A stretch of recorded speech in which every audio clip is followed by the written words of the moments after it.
সামনে কোরআন ও হাদিস থেকে মূল্যবান তাকরির পেশ করবেন হযরত মাওলানা তৌফিক উদ্দিন রায়হান, খতিব, নলকুড়ি পশ্চিমপাড়া জামে মসজিদ।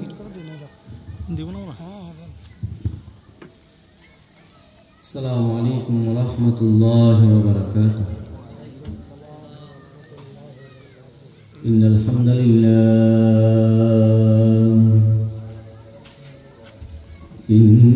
হামদালিল্লাহ নাহমাদুহু ওয়া নাস্তাঈনুহু ওয়া নাস্তাগফিরুহু ওয়া নু'মিnu বিহি ওয়া নাতাওয়াক্কালু আলাইহি ওয়া না'উযু বিল্লাহি মিন শুরুরি আনফুসিনা من يهد الله فلا مضل له ومن يضلل ونشهد أن لا إله إلا الله وحده لا شريك له ونشهد أن سيدنا ومولانا وحبيبنا وطبيبنا محمد صلى الله عليه وسلم أعوذ بالله من الشيطان الرجيم قال تعالى في كلامه المجيد وفي فرقانه الحميد فلولا نفر من كل فرقة منهم طائفة ليتفقهوا في الدين وقال النبي صلى الله عليه وسلم وقال النبي صلى الله عليه وسلم من يرد الله به خيرا يفقهه في الدين أو كما قال عليه الصلاة والسلام وقال علي رضي الله عنه في الشعر رضينا قسمة الجبار فينا لنا علم وللأعداء معلوم رضينا قسمة الجبار فينا لنا علم وللأعداء معلوم فإن المال يفنى عن قريب وإن العلم يبقى لا يزال আলহামদুলিল্লাহ। আল্লাহ তাআলা লাখো কোটি শুকরিয়া যে আল্লাহ তাআলা আমাদেরকে এরকম একটি মহতি জলসায় আল্লাহ তাআলার অশেষ নিয়ামত দ্বারা আমাদেরকে ধন্য করে এইরকম একটি মহতি জলসায় শারীরিকভাবে মানসিকভাবে সুস্থ রেখে এবং দূর করে অন্য সময় বের করে এখানে একত্রিত হওয়ার তৌফিক দান করেছেন। এই জন্য বলে আলহামদুলিল্লাহ। সম্মানিত হাজিরিন, মাহফিলটি আয়োজন করেছে নলকুড়ি ফুরকানিয়া নুরানি মাদ্রাসার উদ্যোগে। আলহামদুলিল্লাহ, এখানে অনেক বড় বড় আলেম দ্বীন আসবেন এবং আমার পূর্বে অনেক ভালো ভালো আলেমগণ ইলমি বয়ান করেছেন। আলহামদুলিল্লাহ, বয়ানগুলো অত্যন্ত গুরুত্বপূর্ণ এবং চমৎকার ছিল। তা আসলে আমিও তাদের সাথেই কিছু কথা আপনাদেরকে কিছু কথা সংযোগ করে ইনশাল্লাহ এখান থেকে বিদায় নেব।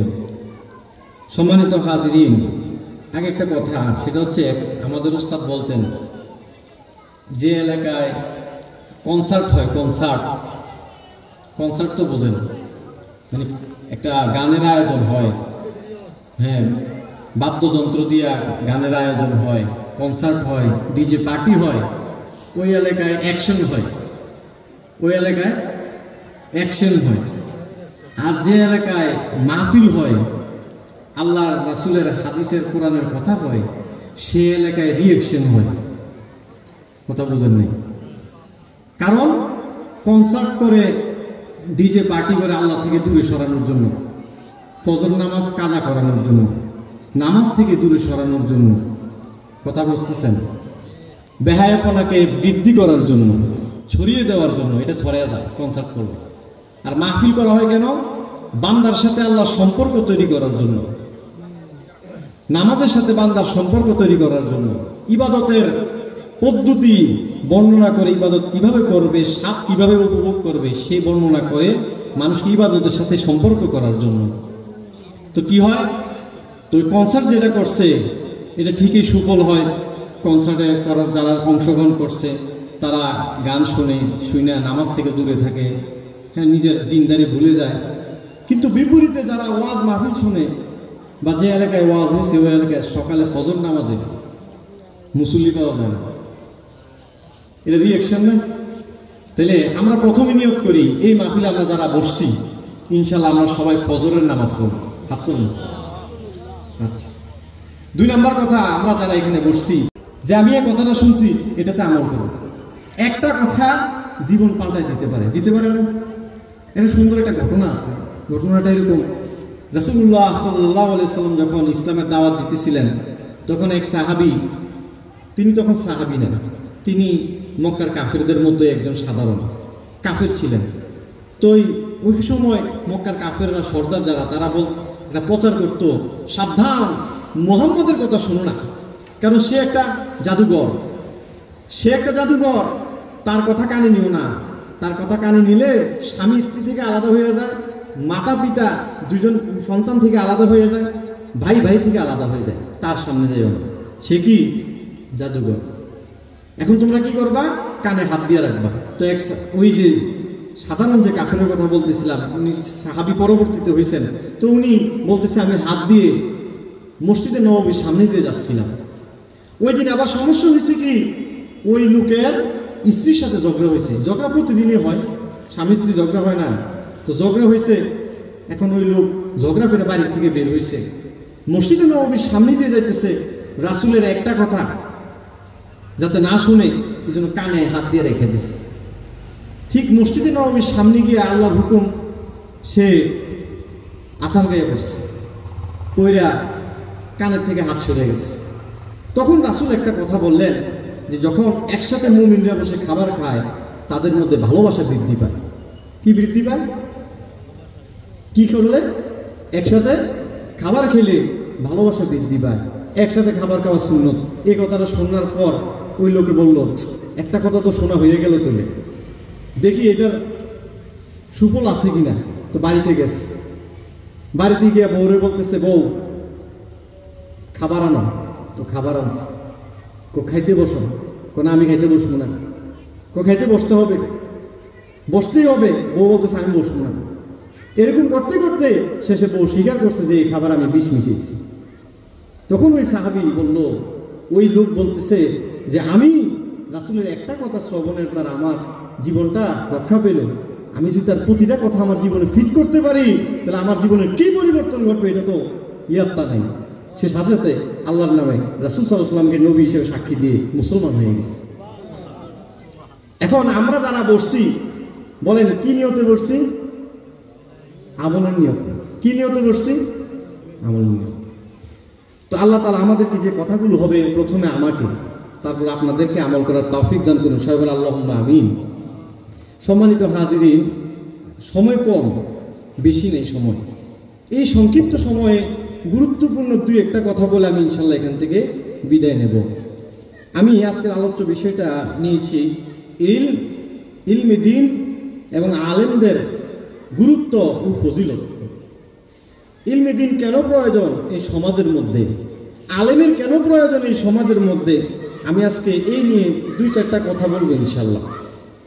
আসেন আমি একটা আয়াত পাঠ করছি, আয়াতের অর্থটা বলি। বিসমিল্লাহির রহমানির রহিম। ফালাউলা নাফারা মিন কুল্লি ফিরকাতিন মিনহুম তাইফা লিয়াতাফাক্কাহু ফিদ্দীন। তাআলা বলেন, তোমাদের মধ্যে কেন একটা দল ইলম দ্বীন শিক্ষা করার জন্য বের হয় না? প্রত্যেকটা গোত্র থেকে, প্রত্যেকটা পরিবার থেকে কমপক্ষে 2 জন 3 জন 1 জন 2 জন যেভাবে পারো, কেন ইলম অর্জনের জন্য বের হয় না? কি অর্জনের জন্য? ইলম অর্জনের জন্য কেন বের হচ্ছ না?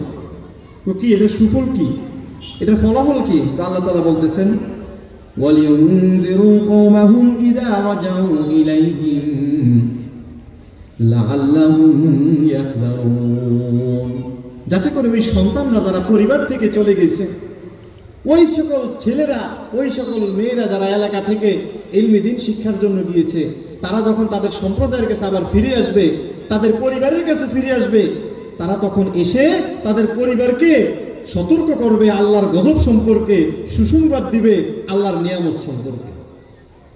করণীয় কি? প্রথম করণীয় হচ্ছে সন্তানকে পাঠাতে হবে কোথায়? ইলমি দ্বীন অর্জনের জন্য। কই পাঠাইতে হবে? ইলমি দ্বীন অর্জনের জন্য। তারপরে কি? ওই সন্তান ইলমি দ্বীন অর্জন করলে ওইখানে বসে থাকবে না, সে আসবে আবার এলাকায় এসে বাবার সাথে কথা বলবে, মায়ের সাথে কথা বলবে, পরিবারের সাথে কথা বলবে, সমাজের সাথে কথা বলবে। মা বাবাকে বুঝাবে যে বাবা, গীবত বড় খারাপ জিনিস। রাসূলুল্লাহ বলেছেন, আল গীবাতু আশাদ্দু মিনাজ জিনা, গীবত হচ্ছে জিনা থেকে মারাত্মক। আল্লাহ তাআলা বলেছেন, ওয়ালা ইয়াকতুব বা'দুকুম বা'দা, যে তোমরা একজন আরেকজনের গীবত করো না। আইয়াহিব্বু আহাদুকুম আইয়াকুলা লাহমা আখিহি, আল্লাহ আরো বলেছেন, যে গীবত করে যে সে কি ভালোবাসে তার ভাইয়ের মাংস খেতে। সন্তান এই কথাগুলো তার বাবাকে বলবে, আরো বলবে, বাবা আপনি যখন হোটেলের মধ্যে বসেন, চা দোকানে বসেন, আপনার জবানকে সামলাবেন। কি সামলাবো? কি সামলাবে? জবান। মাঝখানে একটা কথা বলিয়ে ফেলি, জবান বড় মারাত্মক জিনিস। হযরত আবু বকর রাদিয়াল্লাহু আনহু বলেন, তার জিহ্বাকে ধরে বলতেছেন, হায় আফসোস, এই জবানের কারণে আমি কত ক্ষতিগ্রস্ত হলাম। কে বলে? আবু বকর রাদিয়াল্লাহু আনহু, যার জান্নাতের সার্টিফিকেট নিশ্চিত, যিনি ইসলামের প্রথম খলিফা, রাসূলুল্লাহ সাল্লাল্লাহু আলাইহি ওয়াসাল্লামের পরের সর্বশ্রেষ্ঠ ব্যক্তি হযরত আবু বকর রাদিয়াল্লাহু আনহু। রাসূল বলেন, তোমরা কি জানো জাহান্নামে অধিক পরিমাণ মানুষ কেন যাবে? সাহাবায়ে কেরাম বলেন, ইয়া রাসূলুল্লাহ কেন যাবে? বলতেছেন, একমাত্র জবানের কারণে। কিসের কারণে? জবান বড় মারাত্মক জিনিস। জবান থেকে যে কথা বের হয়ে গেছে, এই কথাটা ঋণ হয়ে গেছে। কি হয়ে গেছে? আপনি যে একজনকে গালি দিচ্ছেন, এই গালিটা ঋণ। এই গালিটা কি হয়ে গেছে? বলেন, এই গালিটা কি হয়েছে? আপনারা জানেন, আপনারা মনে করেন টাকা পয়সা হলো ঋণ, সম্পদ ঋণ। আসলে না, ঋণ তো এগুলো, কথাও একটা ঋণ। ধমক দিয়ে কাকে অযথা ধমক দিয়ে কথা বলছেন, এটাও একটা ঋণ। কারণ আমি গীবত করছেন, এটাও একটা ঋণ। সুফিয়ান সাউরি রাহমাতুল্লাহ আলাইহি বলেন, গীবত এমন একটা ঋণ যে ঋণের কেউ পরিশোধ করে না। কেউ পরিশোধ করছেন এই পর্যন্ত? গীবত পরিশোধ করছেন এই পর্যন্ত? হোটেলে একটা গীবত করে যে ওই যার নামে বলছেন, তারা যা বলছেন, ভাই তোমার নামে একটা গীবত করে বলছে, মাফ সব করে দিও, এটা বলছেন? বলছেন এটা এই পর্যন্ত কেউ? গীবত কিন্তু সবাই করছে না? আমি হুজুর করছি, যিনি ওয়াজ করতেছি আমিও করছি, আপনারাও করছেন কিনা? হ্যাঁ, গীবত বড় মারাত্মক জিনিস। এটা কিসের মাধ্যমে হয়? হাতের দ্বারা হয়। এটা কিসের দ্বারা হয়? জবানের দ্বারা। রাসূলুল্লাহ সাল্লাল্লাহু আলাইহি ওয়াসাল্লাম বলেন, যে ব্যক্তি 2 চোয়ালের মাঝখানে জিহ্বাকে এবং 2 রানের মাঝখানে যে অঙ্গ আছে, এই অঙ্গকে আমার কাছে জামানত দিবে, আমি তাকে জান্নাতের জামানত দিলাম। কারণ এই 2টা দিয়ে পাপ বেশি সংগঠিত হয়। তো যে কারণে বলতেছিলাম, আপনার সন্তান এসে আপনাকে বুঝাবে। কি বুঝাবে? বাবা, গীবত করা হারাম, মিথ্যা কথা বলা হারাম, মিথ্যা কসম করা হারাম, আল্লাহ ছাড়া অন্যের নামে কসম করা হারাম। এগুলো আপনাকে কি বুঝাবে? আপনাকে আরো বুঝাবে, যৌতুকের বিনিময়ে ছেলের বিয়ে দেওয়া হারাম। হালাল না হারাম? হারাম। যৌতুক বড় হারাম জিনিস। হ্যাঁ, যৌতুক নেয় না, কি নেয়? এটা উপহার নেয়, ইঙ্গিতে। আমরা তো কিছু আনি নাই, কি আনছি? শুধু কয়েকটা ফার্নিচার আনছে, এটির দাম হলো 5-6 লাখ টাকা। মাত্র কয় লাখ টাকা? সামাজিক অবক্ষয় সম্পর্কে আপনার ছেলে আপনাকে অবগত করবে, আপনার মেয়ে আপনাকে অবগত করবে। তাহলে প্রত্যেক পরিবার থেকে দরকার কিনা একটা সন্তানকে ইলমি দ্বীনের জন্য পাঠানো। এই যে একটু আগে বয়ানের মধ্যে বললো নামাজ পড়ার নিয়ম, পবিত্রতা অর্জনের নিয়ম, এগুলো এক ওয়াজে কি শেষ হবে? হুজুর তো বলছেন ঠিক, এখন আপনার তো এগুলো প্রতিদিন চর্চা করা দরকার কিনা? এই জন্য কি করা দরকার ছিল? আপনার 4টা সন্তান আছে, 3টারে স্কুলে পড়াইছেন, একটারে মাদ্রাসা পড়ানোর দরকার ছিল। আমার কথা বুঝতেছেন? এখন মাদ্রাসা পড়াইলে মনে করে লস, তো কি আর্মি হইতে পারবো না, কি হইতে পারবো না, আর্মি হইতে পারবো না, পুলিশ হইতে পারবো না। আর হ্যাঁ, আর্মি হবে কেন, পুলিশ হবে কেন, সে তো উপদেষ্টা হবে, সে তো ধর্মমন্ত্রী হইব। কথা বোঝেন নাই তাহলে? হয়েছে কি না? আর মাদ্রাসার হুজুর ধর্মমন্ত্রী হয়েছে নি, ধর্ম উপদেষ্টা হয়েছে নি? সে আর্মি হবে না, সে পুলিশ হবে না, সে মন্ত্রী হবে, সে এমপি হবে। আমার কথা বুঝতেছেন? তাহলে যে কথাটা বলতেছিলাম, ইলমের গুরুত্ব আছে কিনা এই সমাজে, প্রয়োজনীয়তা আছে কিনা? আছে। আরেকটা প্রয়োজনীয়তা দেখাই আপনাদের। রাসূলুল্লাহ সাল্লাল্লাহু আলাইহি ওয়াসাল্লাম কি বলেন, কেন ইলমের প্রয়োজন? রাসূল বলেন, আন আব্দুল্লাহ ইবনে আমর রাদিয়াল্লাহু আনহু قال সামি'তু ইয়াকুলু রাসূলুল্লাহ সাল্লাল্লাহু আলাইহি ওয়াসাল্লাম ইন্নাল্লাহা ইয়াকবিদুল ইলমা ইন্নাল্লাহা লা ইয়াকবিদুল ইলমা ইনতিজাআন। আল্লাহ তাআলা ইলম একবারে উঠাই দিবেন না, আল্লাহ তাআলা ইলম একেবারে উঠিয়ে নিবেন না। তো কেমনে উঠাইবো? তো বলতেছে ইয়ান্তাজিমু ইনতিজাআন মিনান নাস, মানুষ থেকে ধীরে ধীরে ধীরে ধীরে ইলমকে উঠাইয়া নিবেন। কিভাবে নিবেন? ধীরে ধীরে ধীরে ধীরে উঠাইয়া নিবেন। তো এটা কেমনে নিব? এটাও বলে দিতেছে, ইয়ান্তাজিউল ইলমা বিকবজিল উলামা ইয়াকবিজুল ইলমা বিকবজিল উলামা। তো ইলমকে উঠিয়ে নিবেন ওলামাকে উঠিয়ে নেওয়ার মাধ্যমে। কাকে উঠিয়ে নেওয়ার মাধ্যমে? একটা খাঁটি আলেম পাওয়া যাবে না, এলাকা এলাকা শেষ করে একটা খাঁটি আলেম পাওয়া যাবে না, সত্য প্রকাশকারী একটা আলেম পাওয়া যাবে না, সব চাটুকার পাওয়া যাবে। জান্নাতের সার্টিফিকেট ধরে না আলেম পাওয়া যাবে, আসেনি? আরে জালিম রে জান্নাতের সার্টিফিকেট দিয়ে এরকম আলেম আছে না? নগদ সার্টিফিকেট দিয়ে এলেছে, এরকম আলেম আছে। কিন্তু একটা সত্য প্রকাশকারী আলেম এলাকার পর এলাকা পাওয়া যাবে, কষ্ট, অনেক কষ্ট। তো এটাই বলতেছে, কিন্তু এলেমকে উঠিয়ে নিবেন আলেমকে উঠিয়ে নেওয়ার মাধ্যমে। এবার মানুষ কি করবো? মানুষ এবার কি করবে দেখেন, মানুষ আল্লাহ তাআলা রাসূল সাল্লাল্লাহু আলাইহি ওয়াসাল্লাম বলতেছেন লাম ইয়াবকা আলিমান, এবার শেষ পর্যন্ত একটা খাঁটি আলেম থাকবে না। ইত্তাখাযুন নাস রুউসান জুহালান ফাসআলু ফাফতাউ বিগাইরি ইলমিন ফাদাল্লু ওয়া দাল্লু। মানুষ এবার ফতোয়া জিগেব। কাকে জিগেব? ওই নেতা হদ্দার যারা আছে চা দোকানে বসে, তারা ফতোয়া জিজ্ঞেস করবে। তার মধ্যে এলেম আসেনি? কথা বলেন না, এলেম আসেনি? এলেম নাই। এই এলাকার যারা মেম্বার চেয়ারম্যান আছে, তার মধ্যে কি কোরআন শরীফ অনুবাদ সহ করতে পারে এমন কোন আলেম আছে? নাই। জোরে বলে সমস্যা আছে নাকি? নাই। বিগত যারা গেছে মেম্বার চেয়ারম্যান, তার মধ্যে আসেনি কোনো আলেম? নাই। তো এখন ওই মেম্বার সাহেব আইসে দোকানে, মেম্বার সাহেবের জিগেব, মেম্বার সাহেব কিটা কই আকিকা জন্য কয়টা ছাগল লাগে? একটা দিয়ে চালাই দিস, ফোলাওয়ার মাইও কইছিনি বতুয়া কইটা আপনি কই দেখছেন? আমি এটা ইউটিউবে দেখছি। কই দেখছি? ইউটিউবে দেখছি। ফতুয়া দিয়ে লেছে। এবার আল্লাহ রাসূল বলে ফাদল্লু আদল্লু, নিজেও গেছে জাহান্নামে, মানুষেরও জাহান্নামে লেগে গেছে। ভুল ফতুয়া। কি ফতুয়া? তাহলে ফতুয়ার কেন্দ্র কি? চা দোকান? কথা বলেন না। চায়ের কেন্দ্র হলো চা দোকান, চায়ের কেন্দ্র চা দোকান। ফতুয়ার কেন্দ্র কই? এলমের জায়গায়, মসজিদ, মাদ্রাসায়। হুজুর যদি না পারে বড় আলেমের কাছে পাঠাইবে, বড় আলেম যদি না পারে আরো বড় আলেমের কাছে যাইবেন। সমস্যা কি? মাসালা উদ্ঘাটন করবেন। এক আলেমের সাথে সাক্ষাৎ হয়েছে, উনিও আলেম, সাধারণ মানুষ আর কি। উনি বলতেছে হুজুর, আমার এক হুজুরে বলছে আমার বিবির যে আমি 3 তালাক দিছি, এখন বলছে 4000 টাকা লয়ে যেতাম, এখন উনি এটা সমাধান করে দেব। সমাধান হইব? আসেনি সমাধান? 3 তালাকের সমাধান কি?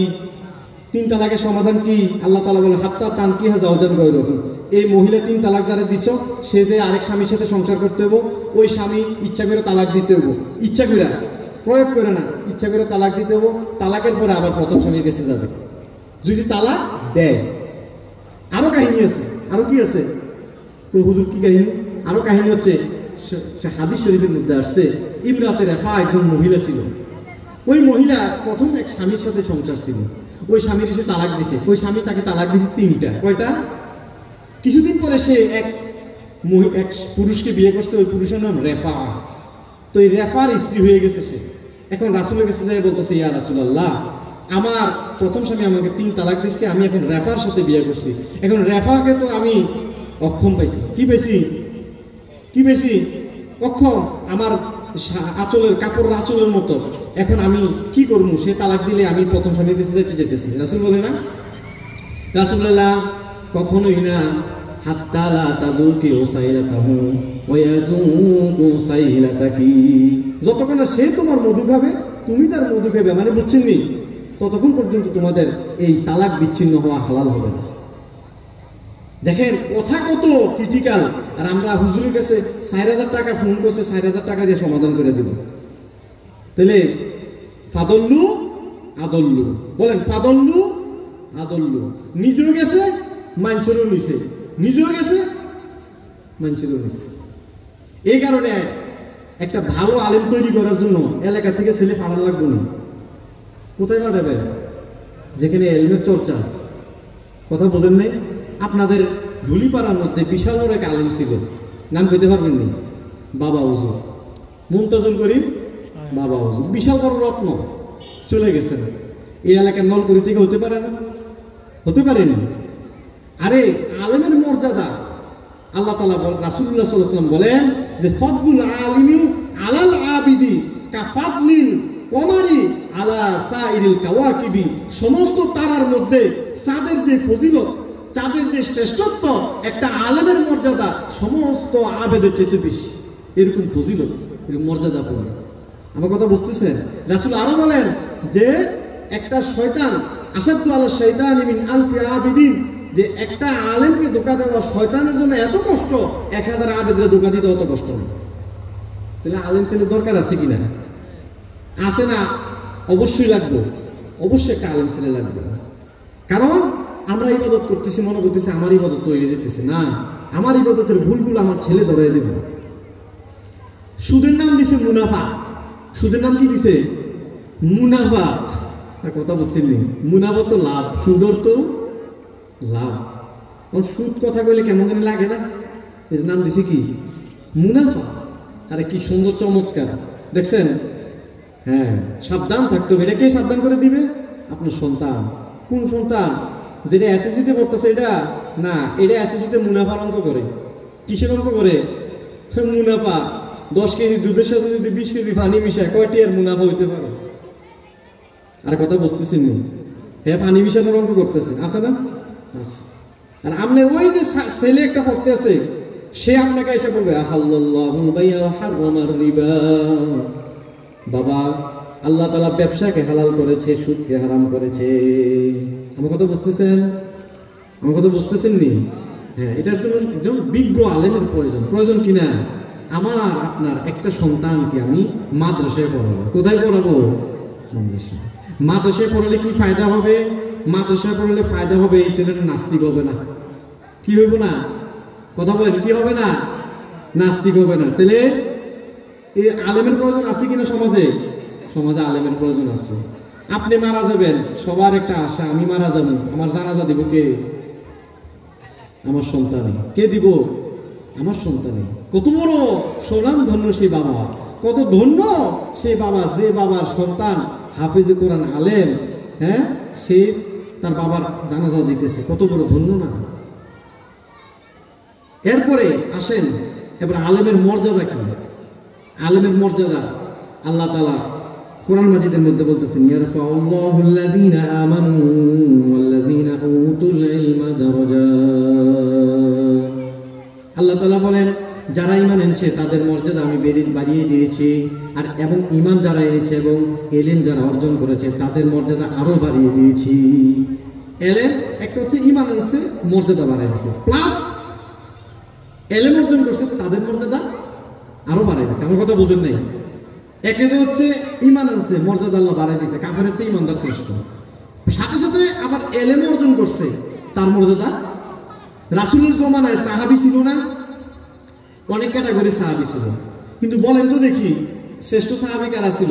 আবু বকর, ওমর, উসমান, আলী, আবু হুরায়রা, ইবনে মাসউদ, আব্দুল্লাহ ইবনে ওমর, আব্দুল্লাহ ইবনে, হ্যাঁ, কত আব্দুল্লাহ ইবনে জুবায়ের, উরওয়া ইবনে জুবায়ের, জুবায়ের রাদিয়াল্লাহু আনহু, তারা শ্রেষ্ঠ ছিল। কেন শ্রেষ্ঠ ছিল? কারণ তারা ঈমান আনছে, ইলম অর্জন করছে। ঈমান আনছে, ইলম অর্জন করছে। হযরত আবু হুরায়রা ঈমান আনছে, ইলম অর্জন করছে। এখানে সর্বশ্রেষ্ঠ মুহাদ্দিস হচ্ছে আবু হুরায়রা রাদিয়াল্লাহু আনহু। আমার কথা বুঝতেছেন সবাই? নারীদের মধ্যে আয়েশা রাদিয়াল্লাহু আনহা সর্বশ্রেষ্ঠ মুহাদ্দিস। সুবহানাল্লাহ। আসলে আল্লাহ তাআলা যে বলছে যে ঈমান আছে তার মর্যাদা বাড়াই দিছি, যার যে ইলম অর্জন করছে সাথে সাথে তার মর্যাদা আরো বাড়াই দিছি। এই হচ্ছে মর্যাদা বাড়াই দেওয়া। আবু হানিফা রাহমাতুল্লাহ আলাইহির নাম শুনেন এমন কেউ আছেন? ইমাম শাফি রাহমাতুল্লাহ আলাইহির নাম শুনেন এমন কেউ আছেন? নাই। আল্লামা দেলাওয়ার হোসেন সাইদির নাম শুনেন নাই বাংলা জমিন এমন কেউ আছে?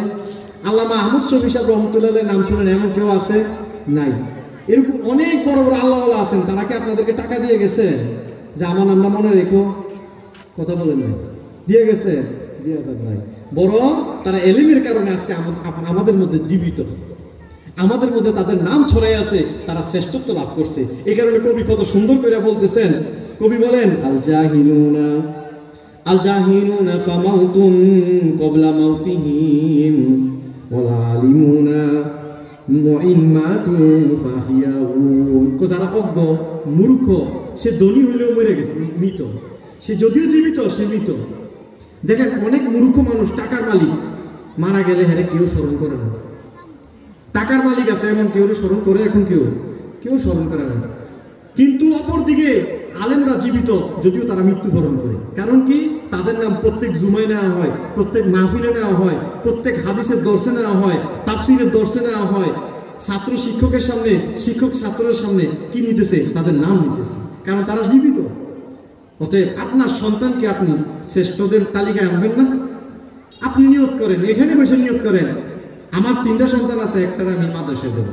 কখন আমাদের সন্তানে নেই, সবরি বিয়ে দিয়ে লেছি, নাতিরে নিয়ত করেন। কারে নিয়ত করেন? আরে কথা বলেন, কারে? নাতিরে। নাতিও বিয়ে দিয়ে লেছি, তাহলে পুতিরে। কথা বুঝতেছেন?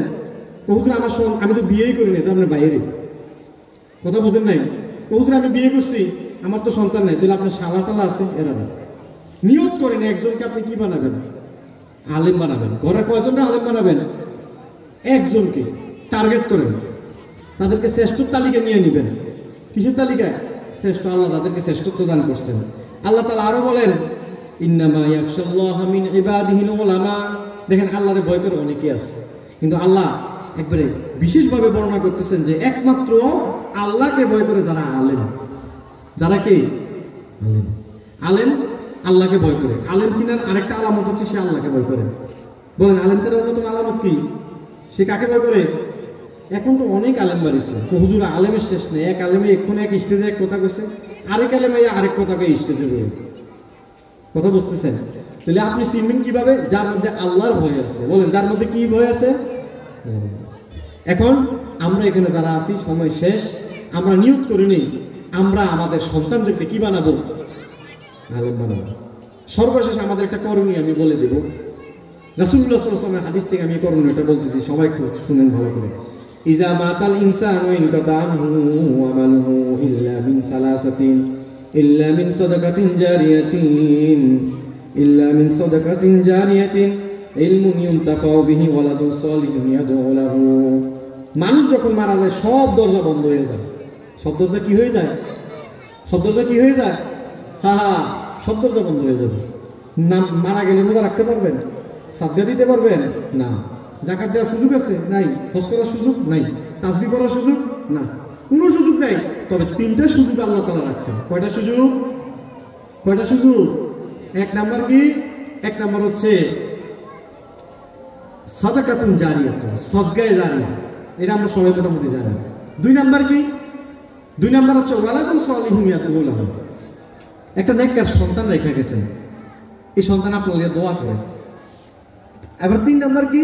এমন এলেম রেখে গেছেন ইউনতাফাউ বিহি, মানুষ এটা থেকে উপকৃত হয়। বলেন এটা কোন এলেম? কোরআন হাদিসের এলেম। কিসের এলেম?